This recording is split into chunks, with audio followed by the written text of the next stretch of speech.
Okay, second grade friends.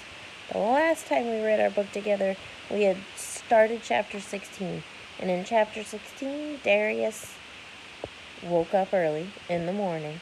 It was his last chance to try to get away before the colonel came to take him to Crapper Academy. But when he woke up in the morning, Aunt Inga was waiting at the top of the stairs.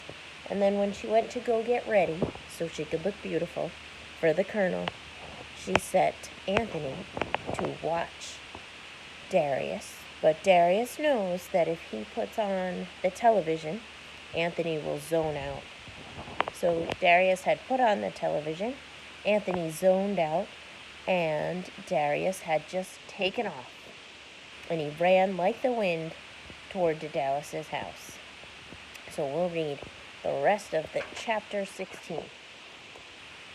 When a commercial came on, Anthony woke up. He looked around and he saw Darius was missing. That twerp got away. He tricked me. I'll get him, he ranted.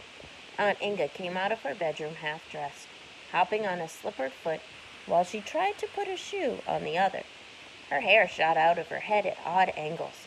What? She bellowed. Where is he? I don't know. He was just here a second ago. Maybe he's in the bathroom. No, he's not in the bathroom, Aunt Inga screamed. He got away. We have to catch him. I'll pound him to dust, roared Anthony. I bet he went to that old guy's house. Old Dallas Hoosie Dunk, said Aunt Inga. And I know where he lives, yelled Anthony. Then let's go, sputtered Aunt Inga, hurriedly buttoning her dress. The two of them collided in the doorway, and then Aunt Inga shoved Anthony out of her way. She bustled down the walk with Anthony right behind her, and quickly explained to Mrs. Gritbun and the colonel what had happened. They all piled into the big black car and took off. When Darius reached Dallas's house, his heart was hammering in his chest, and he had to gulp for breath. The first thing he saw was Dallas's flying bike leaning against the porch. Extra wheels, fenders, sprockets, and handlebars sprouted out at all angles like exotic rainforest plants. Standing beside it was a smaller bike Darius barely recognized. It had to be his father's bike, the one he had seen under the basement stairs. Dallas had repaired the wheel and polished the chrome to a silvery glow. He had replaced the worn seat with a shiny new black leather one, and he had attached clean fins and wings to the frame. The body of the bike, sporting a fresh coat of red paint, sparkled in the morning sun. My bike, Darius said to himself as he ran his hand through the streamers dangling from the handle grips. A football helmet, the same color red as the bicycle, hung by a strap over one side of the handlebars. On the gear shifter, Dallas had posted a small sign, Caution, 6th gear for emergencies only. Hold on tight. Don't fly alone. Darius could barely keep from jumping on the bike and riding away. Where was Dallas anyway? Their time was running out. He ran up the porch steps and pounded on the door. No one answered. Dallas, open up. It's me. We have to go. Darius opened the door and called out again. Dallas, where are you?